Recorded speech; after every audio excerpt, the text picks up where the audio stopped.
Boa noite a todos, que a paz de Jesus esteja conosco.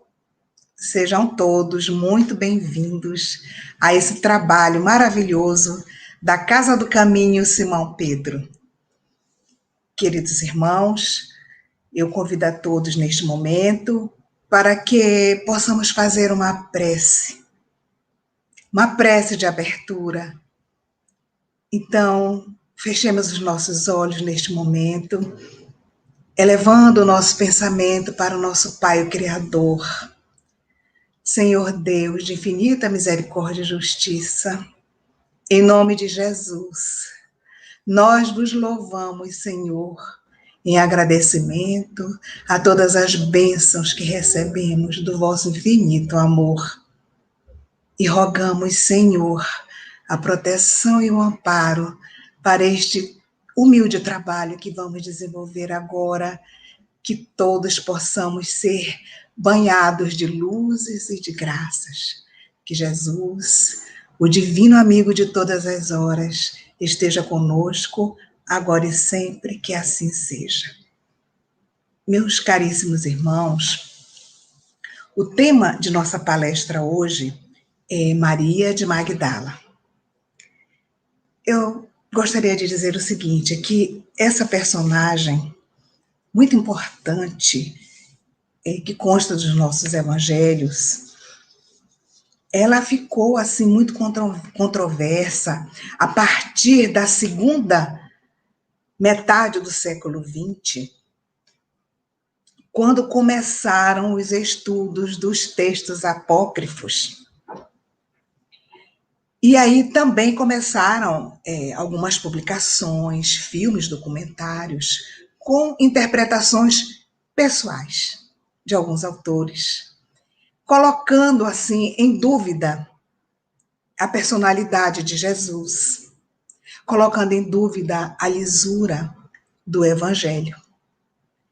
E também colocando em dúvida algumas personagens participantes da missão de Jesus. Sobretudo, Maria de Magdala, Miriam de Migdol, Maria de Magdala ou Maria Madalena. E é sobre esta mulher que nós vamos falar agora. Vamos falar da ambiência ali da Galileia, no tempo de Jesus. Por causa do Tiberíades, que nós podemos encontrar na literatura como o Lago do Tiberíades, o Lago de Genezaré ou o Mar da Galileia. É tudo o mesmo rio, né? Então, por sua extensão, era chamado de Mar da Galileia.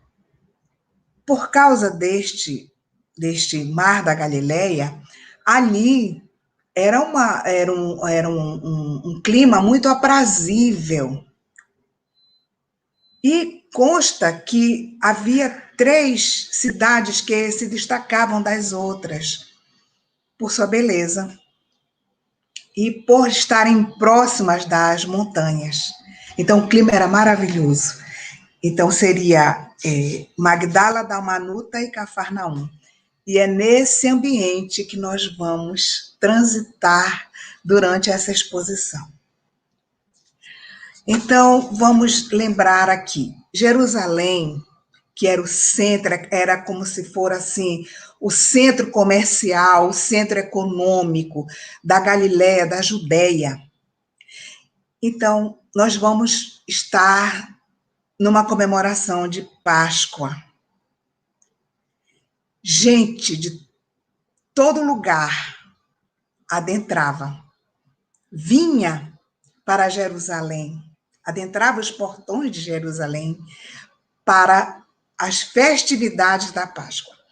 Daí nós vamos encontrar um casal com sua filhinha de 10 anos, uma linda menina que chamava muita atenção, com os seus cabelos longos, louros e encaracolados. Então a menina ouve que alguém do meio da multidão grita assim: um dia que não está muito longe, ele virá e será o libertador do povo eleito.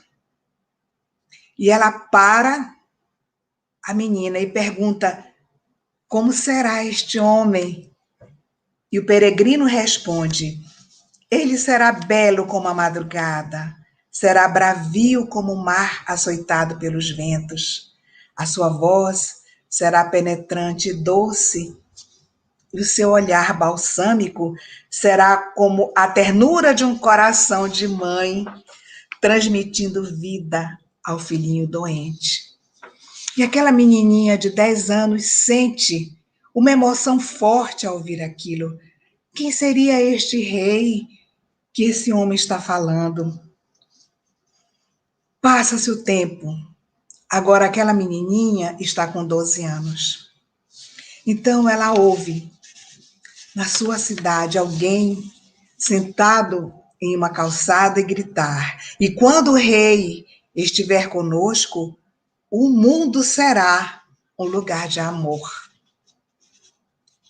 Ela ouve aquilo e ela pergunta: e como é este homem?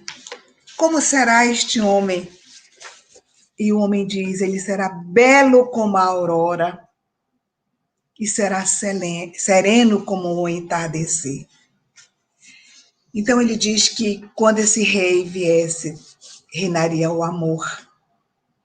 E não foi isso que aconteceu a Maria, porque aos 12 anos os seus pais morrem, desencarnam, e ela fica só na vida, no mundo, e é vendida como escrava e começa a viver, de fato, em Jerusalém, passando por muitas dificuldades e por muitas humilhações. Mais tarde, quando essa menina, que fora escravizada, já contava com 15 anos, de uma beleza muito rara que chamava muita atenção, ela conhece um homem que lhe promete segurança e amor. E ela crê nele. E ao acordar, ela está em um bordel. E consta que naquela época, uma mulher que adentra um bordel de lá não poderia mais sair. E aí nós vamos ver aqui que o destino de Maria está selado ali. E aí eu lembro do Espírito Joana de Ângeles, o livro é Alerta, em que ela diz assim: todas as vezes que alguém cai, sempre há fatores preponderantes e fatores predisponentes que levam essa pessoa ao abismo. E entendemos que os fatores preponderantes são o meio social em que a pessoa vive, ou alguma coisa que lhe aconteça na encarnação, como no caso de Maria. Ela tinha uma família, ela era uma menina protegida, e de repente se viu sem essa proteção, jogada ao mundo. E alguma coisa que era contra o seu progresso era justamente a sua beleza física. Então, Joana de Ângeles diz que existem os fatores preponderantes e os fatores predisponentes, sendo os fatores predisponentes a herança que trazemos em nós, arraigado em nós como espíritos, que são as nossas tendências, os vícios, né, adquiridos em encarnações anteriores. Entre algumas das atividades que Maria desempenhava naquele bordel, cabia a ela a venda de perfumes de porta em porta.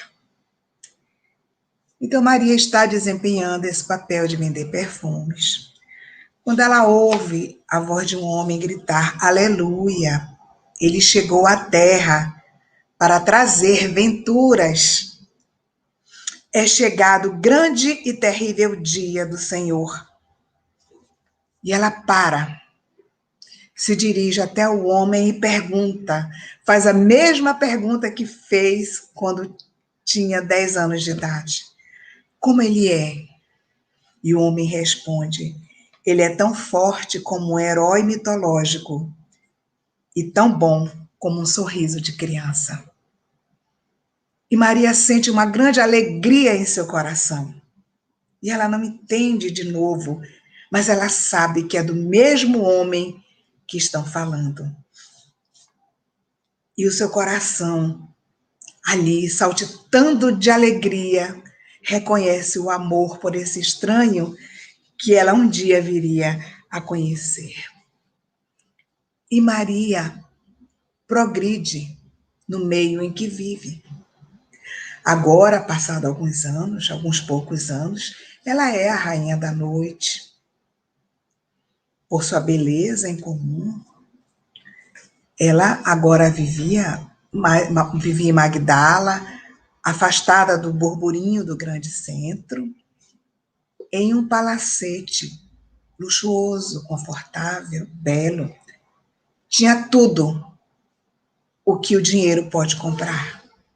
Tinha escravos, tinha escravas para servi-la.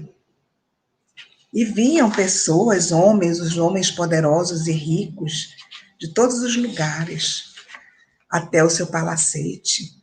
E com isso ela ia fazendo cada vez uma fortuna maior.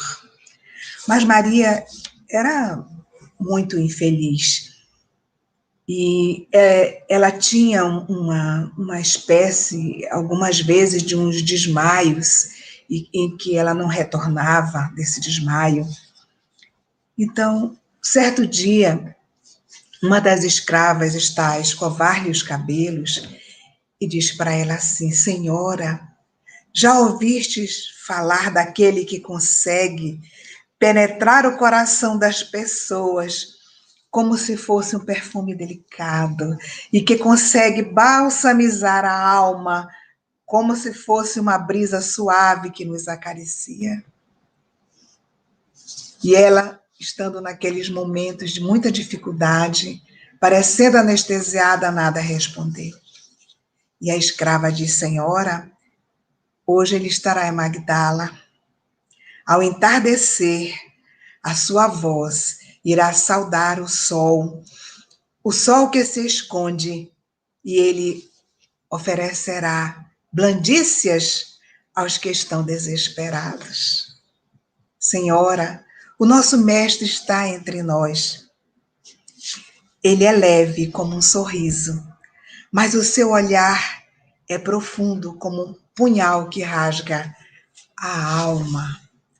Mas Maria estava muito embevecida com a sua dificuldade.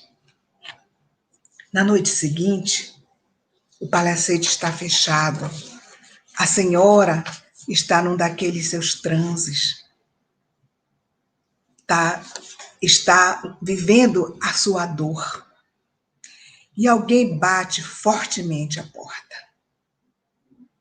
E um dos empregados, dos servos, vai atendê-lo. E diz: quero falar com a senhora. Ele diz: ela não atende ninguém.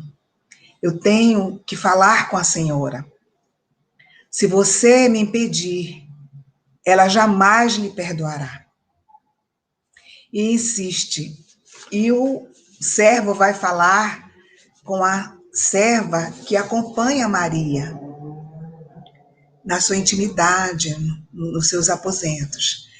Então, ele diz, o homem diz, é um mendigo, ele diz que precisa muito falar com ela.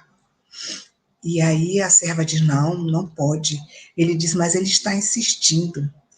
E a serva diz, mande que entre, que eu vou conversar com ele. E ela vai ter com o homem, e ele insiste, eu preciso falar com ela agora. Ela diz, o senhor aguarda que eu vou perguntar a ela. No que ela sai, o homem sai atrás dela e a atropela, e entra no quarto, e diz, senhora, eu encontrei Jesus, e ele está muito perto daqui. E ela vira-se, olha para ele, e ele diz, senhora, não te recordas de mim? Ela diz, não. E ele diz, eu sou aquele leproso que quando passavas com todo o teu cortejo, eu te pedi uma moeda.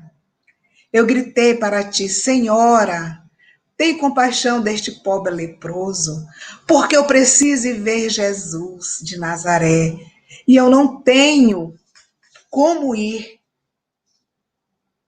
não tenho dinheiro para ir, eu não tenho recursos para caminhar até lá. Sou um homem doente. E aí a senhora ajudou-me. A senhora deu-me uma moeda de ouro. Daí eu lhe disse, muito obrigada, senhora. Eu sei que Jesus vai me curar. E a senhora me respondeu, vai. E quando o encontrares, se tiveres gratidão dentro do peito, volta para dizer-me, a fim de que este profeta também me cure.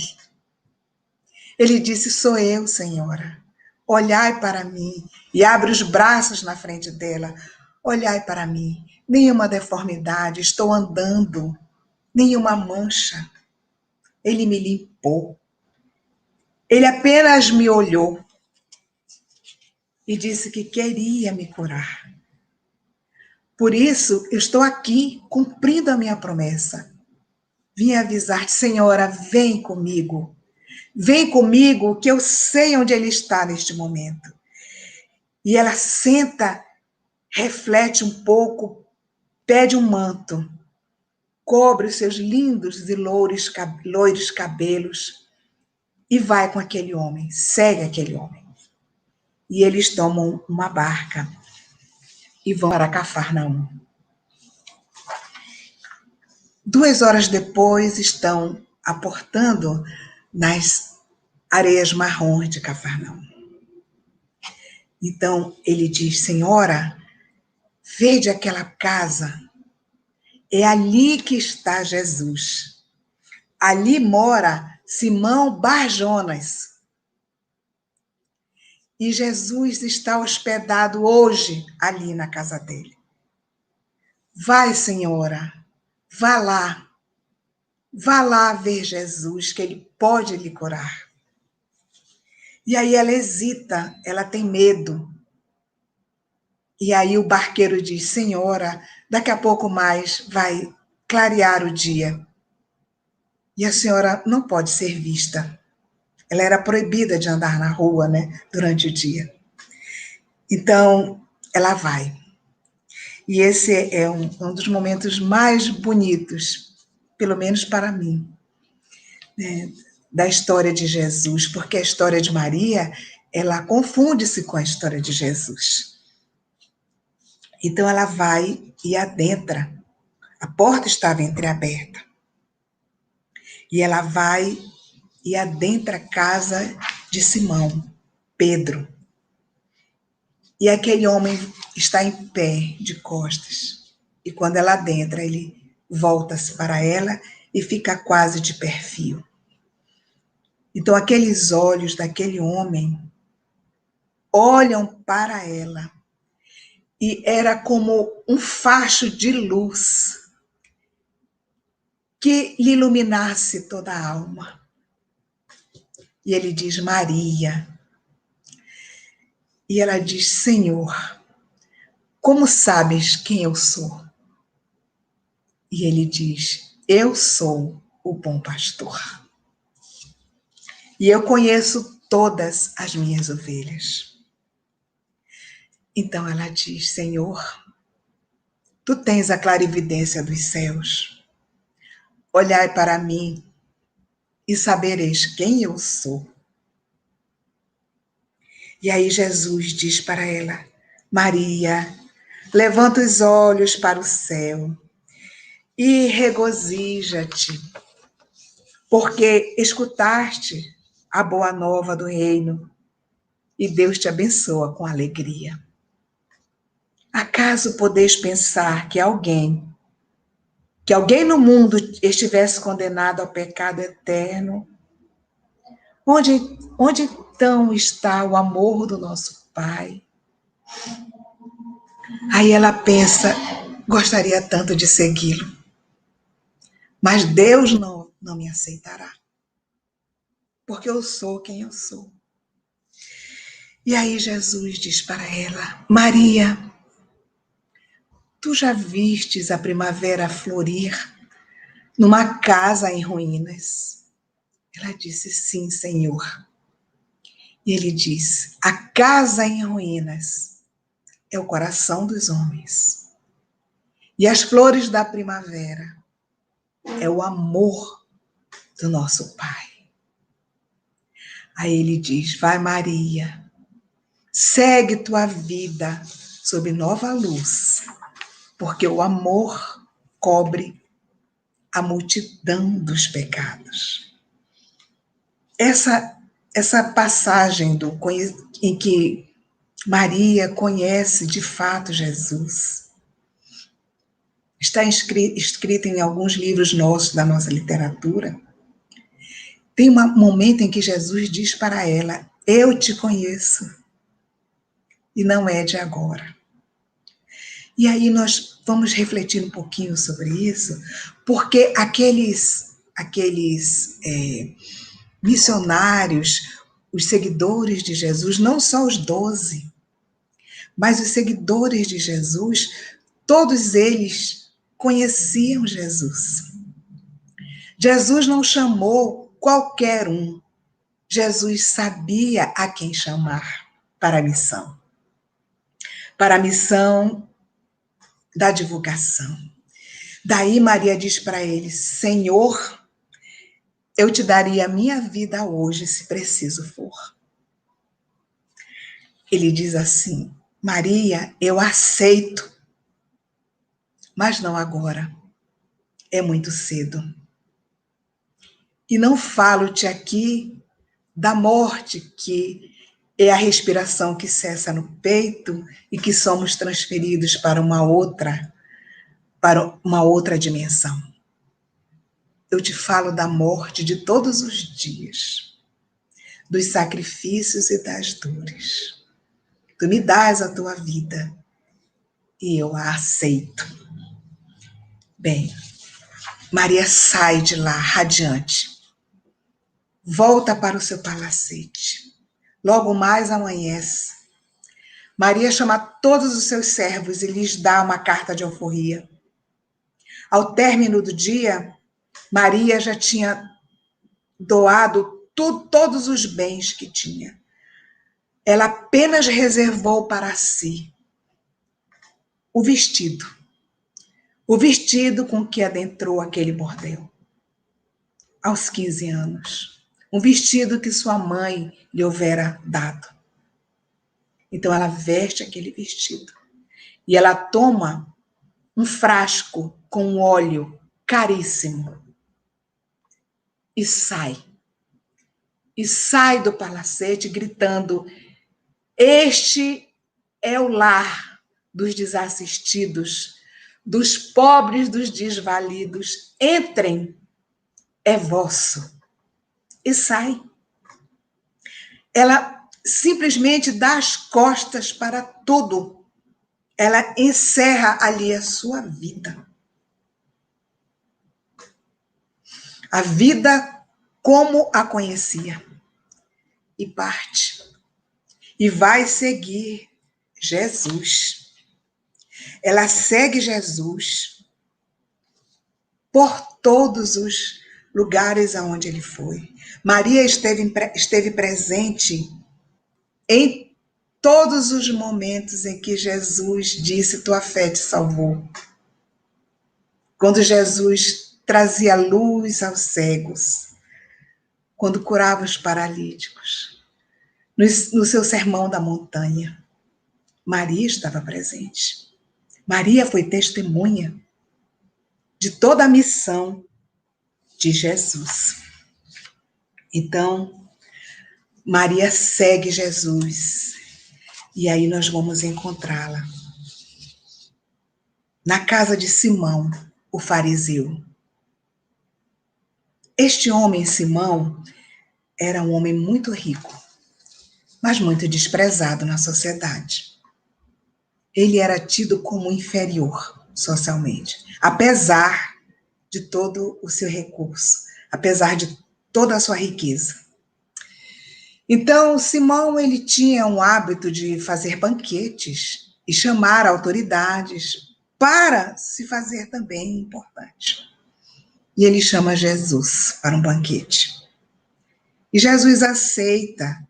E isso é motivo de escândalo, porque as pessoas diziam: este homem não pode ser de Deus.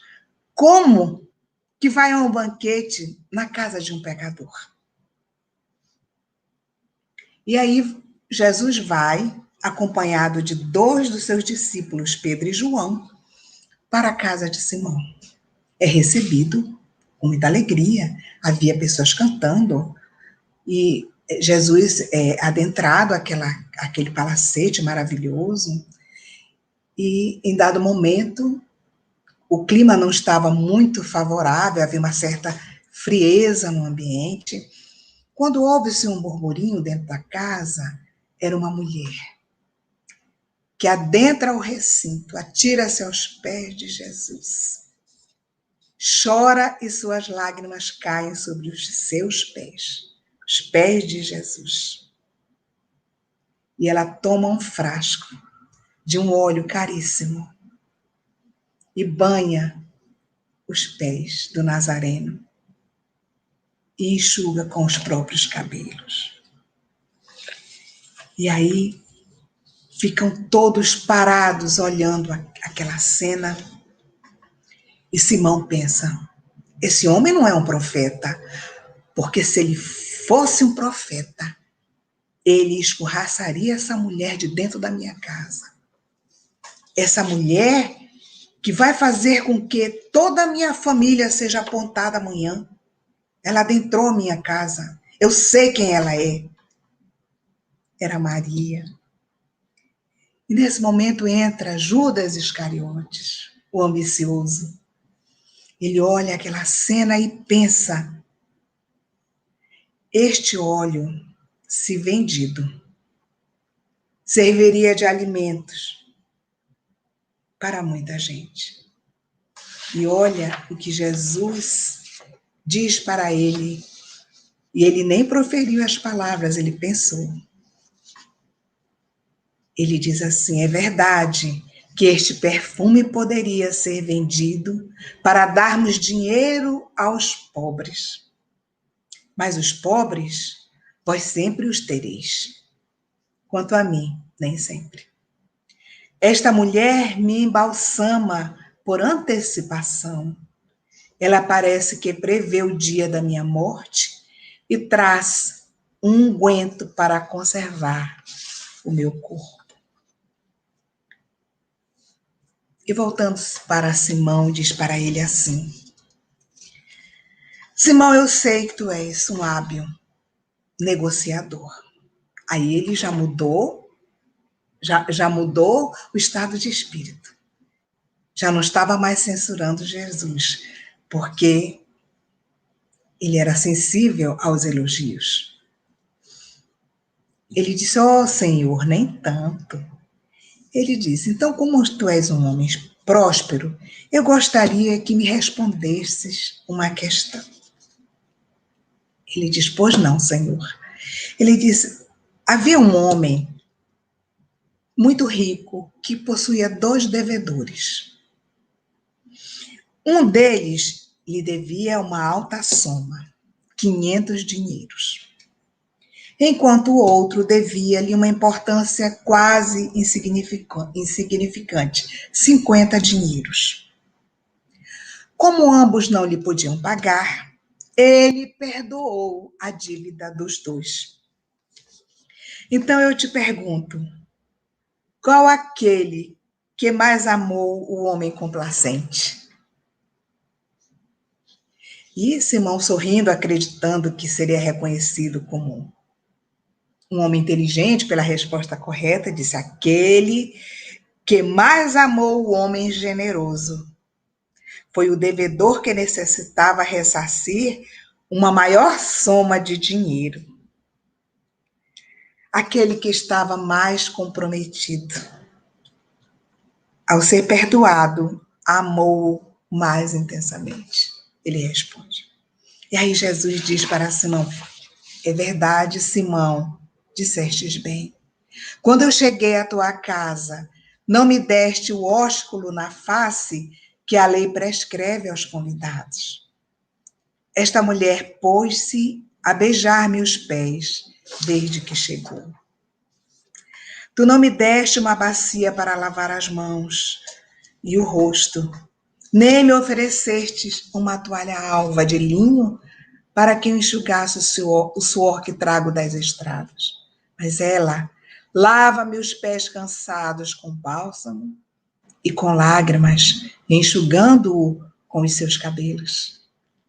O sublime amigo olhou com ternura para Maria e complementou: vai, mulher, por muito amares, os teus pecados te são perdoados. Vai em paz. É claro, meus irmãos, que Maria, nesse momento, com essa palavra de Jesus, não fica isenta das consequências do seu erro, mas o seu gesto de amor, do seu gesto do amor da qual ela era portadora, fez com que as suas chagas imensas, os seus equívocos morais, fossem lenidos neste momento, fossem apaziguados. Ela sentiu a sua alma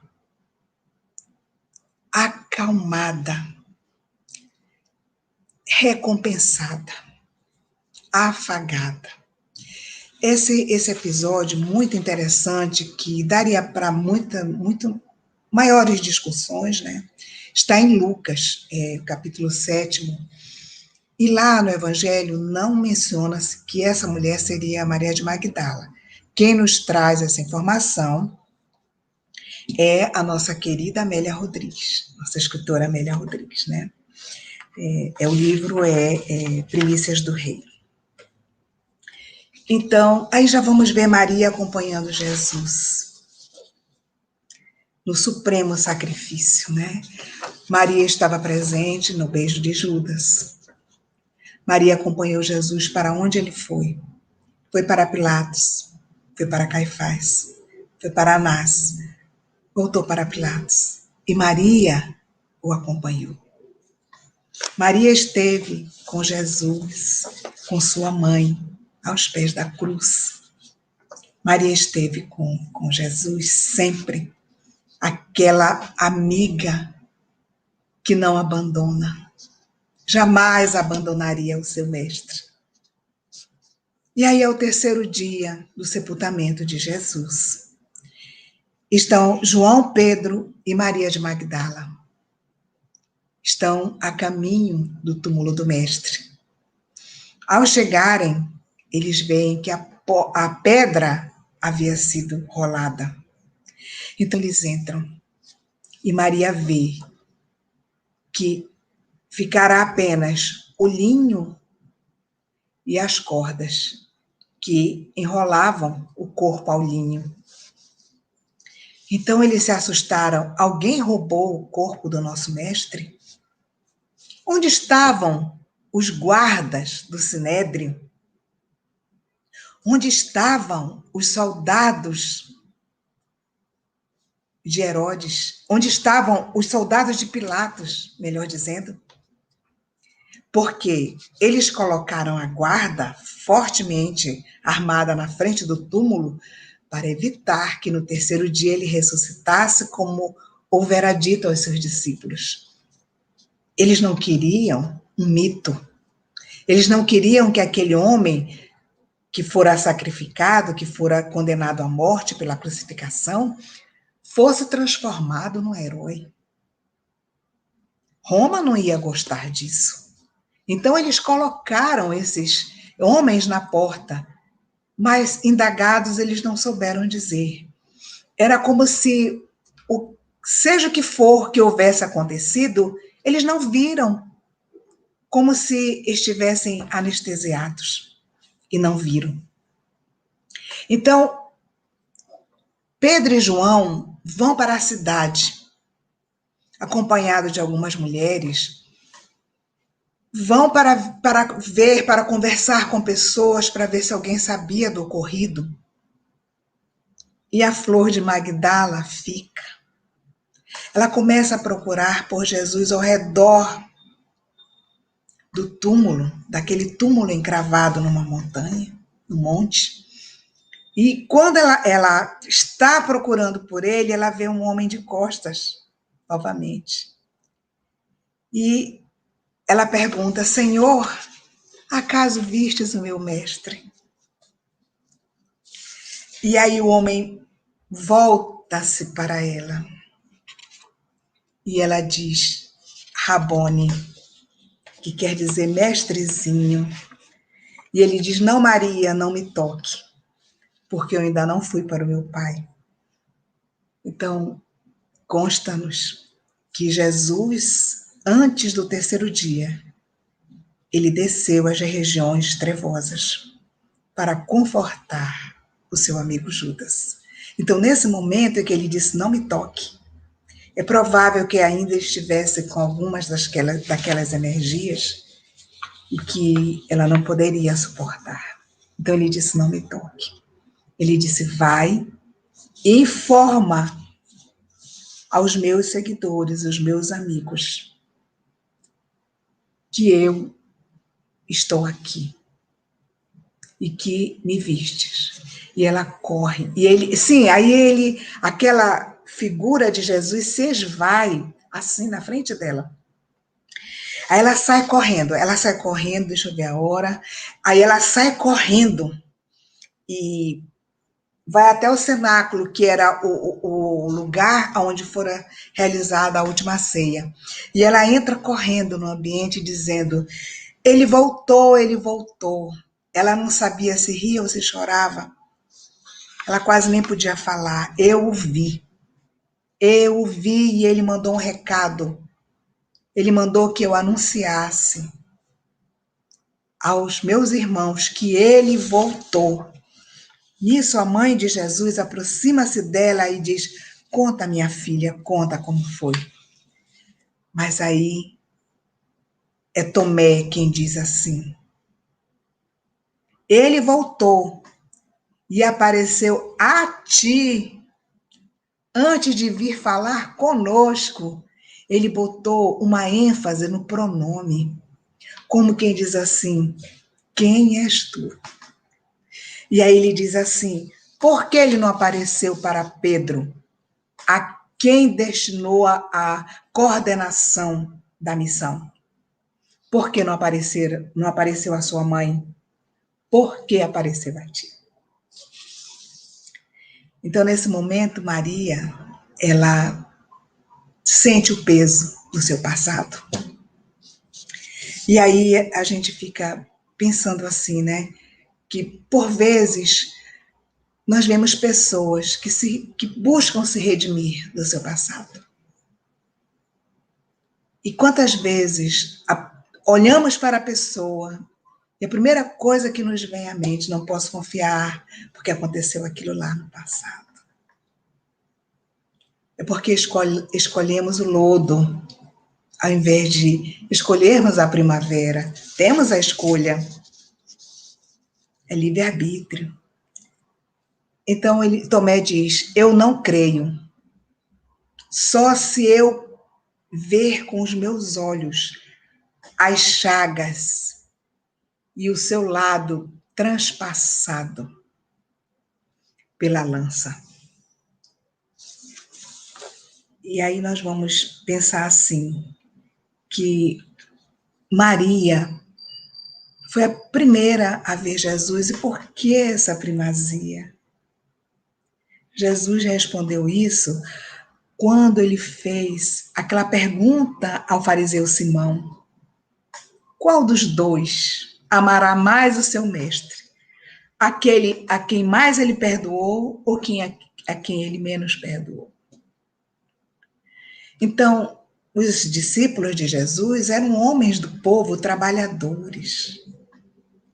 Mas Maria veio do charco, veio do pântano. E Maria era como um lírio maravilhoso e perfumado. que brotou do lamaçal. Aí está a resposta, porque a primazia? Porque para ela foi mais difícil seguir Jesus do que para os outros. Então, só aqui faltou eu dizer que a mãe de Jesus, no momento em que Tomé está fazendo essa referência muito desrespeitosa a Maria, Maria de Nazaré diz: eu creio, minha filha, meu coração me diz que ele te apareceu, porque aquele que mais errou e que se renovou é quem mais merece o seu amor. Eu sou mãe e as mães sabem onde está a verdade. Depois nós temos a narrativa, né, que Jesus aparece, mostra suas chagas aos seus discípulos e tal. Depois nós vamos encontrar Jesus com os 500 da Galileia, em que ele faz as suas recomendações, ele conforta-lhes o coração e Jesus acende, né? Então, a partir daí, nós vamos ver que os discípulos, cada um toma um rumo diferente. A mãe de Jesus segue para a casa de alguns parentes, né? Alguns parentes que a queriam muito bem, ela é acolhida por eles, e Maria fica só. Então tem um diálogo em que ela diz assim: Pedro, leva-me contigo. Eu não tenho ninguém. Leva-me contigo. Não posso, Maria, tu és mulher. As mulheres são frágeis. Tu podes cair outra vez e comprometer o nosso ideal. Eu me recordo do teu passado próximo. Além disso, tu és jovem e és bela, o que aumenta ainda mais as chances de voltares a pecar. Nenhum deles quis levar Maria. E naquele momento, Maria sente o peso enorme da sua solidão. Jesus não estava mais, o que ela faria de sua vida? Então ela passa, naquele dia, o resto da tarde à noite na praia, em Cafarnaum, olhando para a casa em que conhecera Jesus, vagando sem destino. Maria tenta um trabalho e todos desdenham dela. Tenta mendicância e ninguém lhe ajuda. E ela está nessa praia e seu coração muito machucado, uma saudade enorme do seu mestre, dos dias vividos em sua companhia.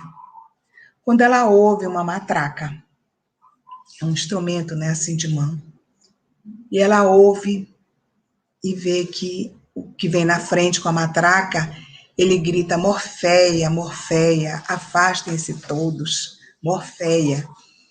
Era um grupo grande de leprosos, estavam chegando, e ela vai até eles. E é interessante que ela, desde muito pequena, ela tinha horror dos leprosos, ela tinha horror, pavor deles. E ela vence esse pavor agora adulta, sofrida, e vai até eles e ela pergunta: o que queres aqui? Que procurais? E aquele que vinha na frente diz: procuramos por Jesus de Nazaré. Nós ouvimos falar sobre ele na Assíria e resolvemos vir ao seu encontro, mas nos perdemos pela estrada, disseram eles. Disseram-nos que ele lava a lepra dos corpos dos desgraçados como nós. Por isso estamos aqui, para que nos cure desta doença que nos consome. Estamos tão cansados. Aí Maria diz: infelizmente, chegaste tarde. Ele foi assassinado em Jerusalém há quase 60 dias. E eles choram desesperados. Então ela diz: se quiseres, posso contar-vos o que sei sobre ele. E Maria passa o resto do dia contando para eles tudo o que vivera com Jesus. Então, eles dizem, podemos partir, porque agora nós temos esperança.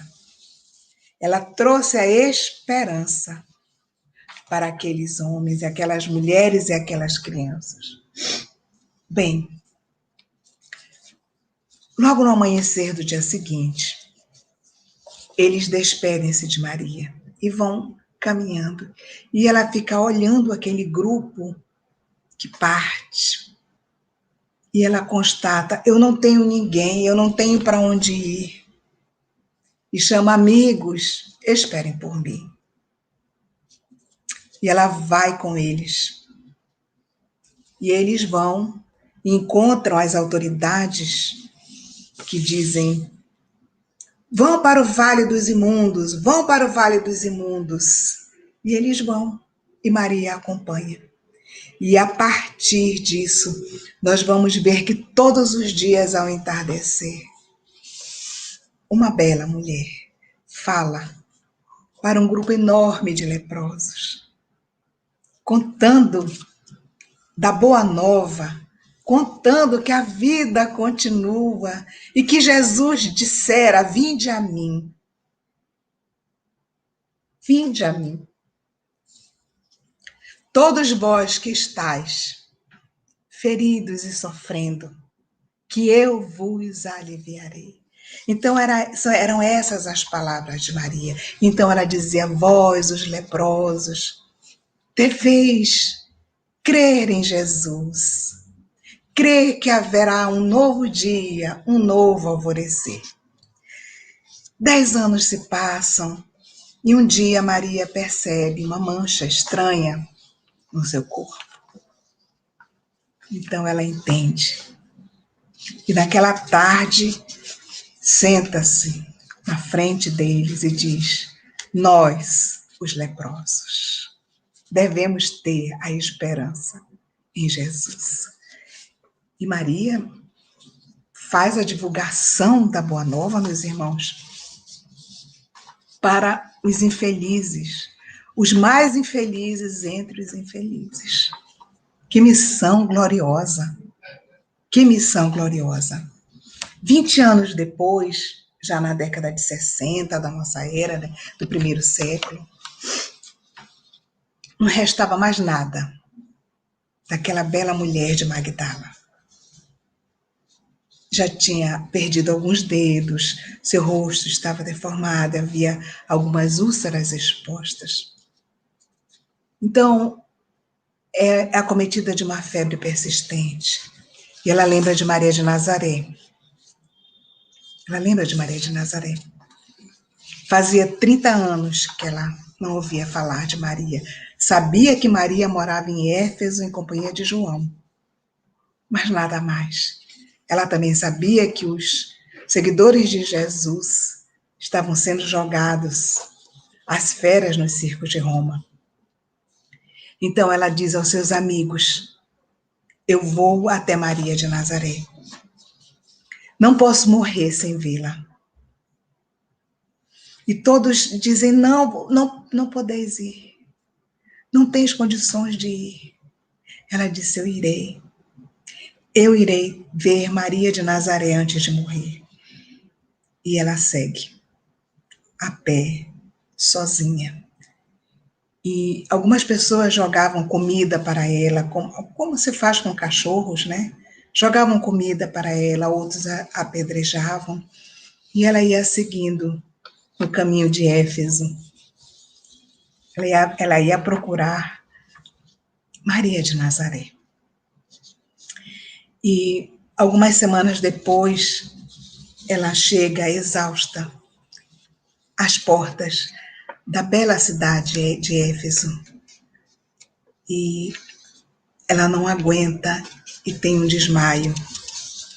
E passa um casal de seguidores de João, seguidores do Cristo por intermédio de João. Eu só queria lembrar que a primeira pregação de Paulo aos Efésios foi em Éfeso aos Efésios. Marcante isso, né? Então, esse casal compadece-se dela e oferece água e tenta amenizar o seu sofrimento e mandam que alguém avise a Maria de Nazaré quem está ali na entrada da cidade. E Maria vem buscá-la. E Maria de Magdala já está em estado de coma e não consegue ver Maria. Então ela é levada para o leito de Maria, que cuida dela por 3 dias. João é avisado e vem às pressas para ajudar a cuidar de Maria de Magdala. E ela desencarna nos braços de Maria de Nazaré. Então, de repente, Maria se vê sem as úlceras, sem as chagas, sem a deformidade. Ela volta a se ver exatamente como no dia que conhecera Jesus. E aí ela pensa que quer ver a casa em Cafarnaum em que conhecera o Mestre amado. Aí, de repente, ela está na praia. Ela sente as ondas do mar bater-lhe nos pés, aos pés, né? E o dia vai amanhecendo e ela vê em cima da água aquele sol. E ela para observar aquela roda amarela, brilhante. E aquilo vai crescendo e vindo. E toma forma de um homem. Ela olha e reconhece. E ela grita, Rabone. Interessante aqui, no momento em que Maria, e parece-me que não mencionei, no momento em que Maria conhece Jesus pela primeira vez, ela usa essa expressão, Rabone, segundo Humberto de Campos, Rabone. Depois, quando ela vê Jesus nas cercanias, nos arredores do túmulo, na primeira aparição, ela também diz Rabone. E nesse momento ela grita Rabone, mestrezinho. Maria respondeu, celeste amigo, tu foste fiel até o fim. Agora repousa e adentra-te no reino do meu Pai.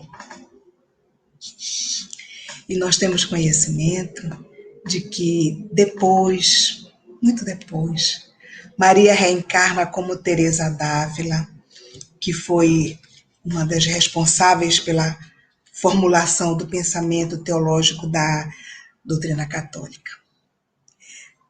Meus irmãos, eu encerro aqui a minha explanação sobre Maria de Magdala, dizendo assim para vocês: assim nos dizem os Espíritos. Tudo que foi dito aqui nos foi revelado pelos amigos do plano espiritual. Eu agradeço de todo o meu coração por vocês terem me ouvido e pela oportunidade que tive nesta noite de falar sobre essa extraordinária mulher que cumpriu em uma encarnação o que eu e a maioria de vocês levaremos séculos para cumprir.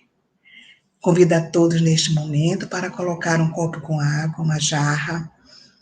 Vamos fazer a nossa prece nesse momento, fechando os nossos olhos, elevando o nosso pensamento. Pai nosso que estás nos céus, na luz dos sóis infinitos, Pai de todos os aflitos deste mundo de escarcéus, santificado, Senhor, seja o teu nome sublime, que em todo o universo exprime concórdia, ternura e amor. venha ao nosso coração o teu reino de bondade, de paz, de claridade na estrada da redenção. Cumpra-se o teu mandamento, que não vacile nem erra, nos céus como em toda a terra, de luta e de sofrimento. Evita-nos todo mal, dai-nos o pão do caminho, feito na luz, no carinho do mundo espiritual. Perdoa-nos, meu Senhor, os débitos tenebrosos, de passados escabrosos, de iniquidade e de dor. Auxilia-nos também nos sentimentos cristãos, a amarmos nossos irmãos que vivem longe do bem. Com a proteção de Jesus, livra a nossa alma do erro, deste mundo de desterro, distante da tua luz. E que a nossa ideal igreja seja o altar da caridade, onde se faça a vontade de teu amor. Que assim seja, em nome de Jesus. Até uma próxima oportunidade.